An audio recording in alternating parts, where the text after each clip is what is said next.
Welcome to the Code of Entry podcast, where we cloud the issues with facts and help you upskill to stay on the digital edge. Here's your host, Greg, with the latest. Hey team, Greg here. Today I'm going to talk with you a little bit about web hosting and who you should pick. Yeah, disclaimer, some personal opinions involved in the recording of this episode, and I did focus a lot on WordPress hosting. So I hope you enjoy the episode, and as we continue to get you more contact, I'm going to hit you here with the mid-roll. I really would ask you to like, subscribe, communicate with us. Let me know what to talk about. Let me know if my opinions are right or wrong, because, having that dialogue back and forth can only make both of us better. So appreciate your time and keep hustling. Thanks. We just wanted to say thanks for listening and remind you to follow, like, and subscribe to Code of Entry on all your favorite channels. We appreciate having you on the team and any help reaching out to others. Always remember, we're here to help you, providing cutting-edge digital insights into this ever-changing industry. Now back to the show. So what web host should you use? There's a variety of hosting options, and depending on where you are in your journey, your business objectives, and exactly what you're trying to do, that'll make an impact on what host you pick. There are a lot of great hosting providers out there. The trick is going to be, what are you trying to do from your business standpoint? Are you just starting a website? Are you going to have a lot of traffic? Are you just in development? Are you using a WordPress website? Are you an agency that's making sites for other? The thing that, I have to try to impress upon people is, while there are a lot of options out there, there are a lot of cheap options to get started. There aren't a whole lot of great options. What do I mean? There's a company called EIG. They have, over the years, bought out a ton of hosting providers. One of my old favorite hosting providers was HostGator. In 2012, HostGator got bought out by EIG and just tanked. EIG wants to make money. They're not about serving the customers. Sorry, personal opinion. So what you end up with is aging servers that are slow, high failure rates. And, hey, they're good enough to get online. But if you want to rank, you want to have a good experience for your customers, it's really just not the way to go. So you end up looking at EIG, and you've got hosting providers like Fat Cow, HostGator, HostMonster, PowWeb, iPage, Bluehost, which is another big one. All of those hosting providers, and there's a list of like 50 different ones. Really, if they're owned by EIG now, I kind of put them at the bottom of the list. So I'll start looking around, making sure I'm current, know what I'm talking about. If it's an EIG site, I just pass it. And you'll do a search online for hosting providers, and you'll get a lot of sites that are like, oh, most popular Bluehost or 9.7 HostGator. Well, sure, they're cheap to get into. They do have 24/7 support, but that 24/7 support is by ticket. You're never going to talk to a person, and it's cheap to get started. And sure, 99% uptime sounds okay, but you're going to have slow speeds. I don't know, just not where I'm at. So to kind of go from my perspective, I think hosting is something you shouldn't skimp on. And when we work with folks trying to get a website live, they're like, oh, you charge us X for hosting every month? Well, when we provide hosting, we also provide some maintenance and stuff in it, because we don't want to deliver you a website and then, have to like nickel and dime you hourly rates for keeping it up and keeping it patched and making it perform like it should. We kind of wrap that into the hosting. And honestly, when we make a website, we do that for free for a year anyway. So, looking at the hosting, there's a lot more behind it. What should you use? Well, there's categories, right? Should you use a shared host? Those are the ones that keep your prices really low, but they're also high risk. You're going to share that server with other people. And when you're sharing that server with other people, what ends up happening is, if they use a lot of bandwidth, if they're using a lot of server resources, they're going to pull down your experience. But also, if they have poor cybersecurity practices and they get hacked and they start sending out spam emails, that'll affect your reputation. And you'll take the kind of the negative impact from that. So great to get started, kind of not what you want long term. Now, other than shared, you can go to the You can start going to VPSs. VPSs are much better. You pay for particular resources. You can get your own IP addresses. So you have a more dedicated experience. The other good thing about VPSs is that there's still a lot of shared responsibility with your hosting provider. They're going to make sure that your hardware is up to date. It's on the current versions. Everything's patched, and that you're getting some type of performance that's still largely managed. And I'll tell most people, the vast majority of people, you want VPS. Now, we start throwing in the word cloud today. Guess what? VPS has always been cloud technically, right? Whenever we're renting resources from another person in their data center, it's kind of cloud. And what they end up meaning there is, hey, we can automatically scale resources. Okay, great. You're deploying your stuff differently. It's all still cloud to me. 6 one, half dozen the other.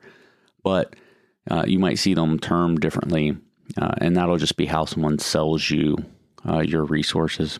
VPSs will generally be a fixed package where it's like, oh yeah, 4 CPUs, 8 gig of RAM, this package. Where with cloud, you can add a CPU, or you can add a gig of RAM, or you can add, an extra gigabyte of storage, and you can kind of piece it and part it, but same technology background. So VPS is great decision when you need more, but you don't want to manage a lot. Dedicated, okay, I can't steer you off this enough unless you have an IT department. Don't go dedicated. If you have any IT department, could be a great choice. But for most people, you go dedicated. That means now I've got this server that I'm renting, and I have to make sure it has the right software. I have to make sure that it gets patched. The only thing that's going to be done for me is if it fails, I might get a replacement, but I'm the one responsible for making sure that backup was done. And then that backup was done somewhere different from than that machine. Because if that machine fails, I just lost my backup. So while you'll get more resources, your website will be more performant. Dedicated is a lot more work than most people. Then you have this idea of cloud. Like I said, VPS, cloud. I would just pay attention to the flexibility. So yeah, sure, if it's monitored cloud, maybe you go there. We use a lot of cloud hosting now for us. And largely that's where you want to be. So shared, if you're starting, moving into VPS and cloud so you have more resources, you're more performant. There will be a lot of folks that you talk to that'll be like, that hosting's so expensive. Your entire customer experience online relies on your host. So you want your website to load fast? Sure, there's some on-site optimizations that you can do. But as you're trying to over-optimize your website because you have poor hosting, you're affecting your user experience, your site performance. Hey, I wanted to have a video header. Absolutely. Love video headers. They look slick. They can add a lot to your website. Your customer's like, oh, that looks cool. This company's modern. Well, you end up on a shared host. And then all of a sudden you can't do a video header because it's taking too long to load. It's an excessive DOM size, etc. So, yes, maybe you end up paying $40 a month instead of $2 a month. But that's for all those visits to your site. So if you have 1,000 visitors, which isn't a high number, if you have 1,000 visitors coming into your site, is it worth you having a host that's paying a few cents per visitor to give them a great performance? And if you start scaling up that number and you got 10,000 visitors, you have 100,000 visitors, it can still withstand that volume. So I think those are some of the considerations. So what about particular hosting providers? One of my new favorites is Amazon Lightsail. Now, if you're self-hosting and you're trying to figure it out, Lightsail can be difficult. You have to have a little bit of technical chops to understand how to use and navigate Lightsail. It's kind of like a lot of AWS products. So AWS Lightsail. And I guess I'll qualify here. I'm going to start with some WordPress hosts. SiteGround. SiteGround's another good one. Most of your stuff is managed. You can do staging sites easily. It takes backups. It's pretty fast. Another one I like when we're talking about WordPress, WP Engine is a little expensive, but it's another good, reliable, managed WordPress host. And I'll say for developers out there, somebody that's really trying to customize WordPress, make themes, make plugins, make a really custom site is, when you're looking at it, it's going to be Flywheel. Flywheel is super cool from a developer side because you can install an on-computer development environment for your WordPress site and then deploy it to your web host, as opposed to having to have a staging copy that's on your web host or whatever. Being able to have that local copy is very helpful, particularly if somebody that travels a lot. Showing some bias, I fly a lot. Hey, I could continue to work on a website while I'm disconnected on my laptop anywhere. So that's pretty neat. For generic hosting, Hostinger is pretty good. At least it's not equated to that big company I was talking about earlier. DreamHost is common. I'll say DreamHost. DreamHost is so big, though, that it's used by a lot of people in a lot of countries. So I question their security a little bit. Maybe put my conspiracy theorist hat on. Ionis is used by a lot of folks. I've had some clients that have come in on Ionis, and some of the big, and maybe it's universal across the hosting providers. I'm a dork. I like having control over a lot of different things. So I don't like the user experience on the back end of Ionis, but as far as your website performance, it's okay. I'll say one that I really don't like from a professional perspective is GoDaddy. I just think it's too clunky, too hard to get around.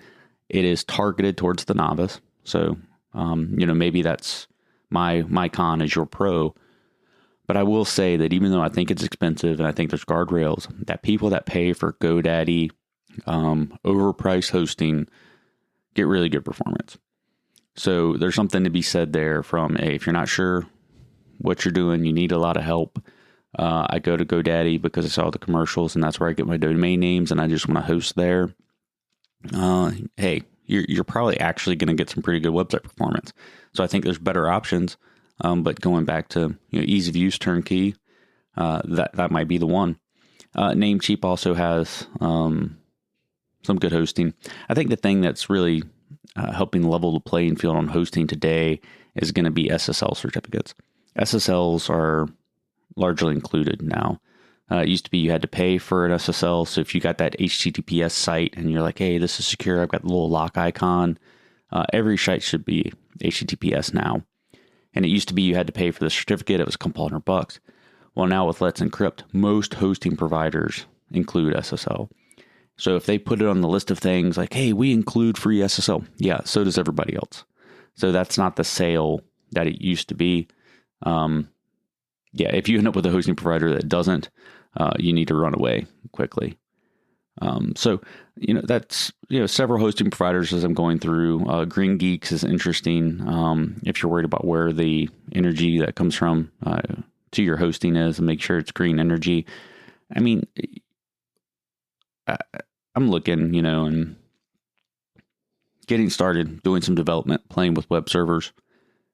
Pick the cheapest one. They're all the same tech stack. As you're trying to actually have a business website, that's when, hey, I wouldn't scrimp on it. As for what type of website you're using, if you're using some static HTML files and just have a static website and you kind of know what you're doing, or you're working with somebody who knows what you're doing, hosting an AWS S3 is probably the cheapest option and it'll provide a good experience.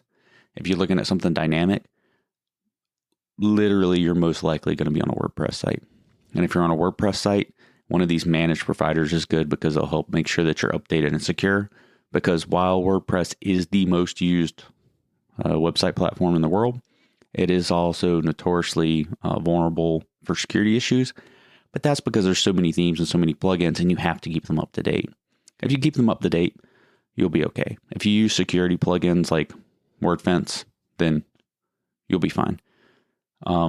We do a lot of WordPress sites because I'll tell you, you get the most for your buck with a WordPress site. If you want something completely custom, absolutely we can do it. If you're willing to have something 1 pixel off to the left than where you wanted it, but get the same function for hundreds of development hours less, consider WordPress. So that's why we do a lot of WordPress development. So kind of going through, wrapping up what we said, you've got shared hosting, you have VPS hosting, dedicated hosting. It steer you away from dedicated.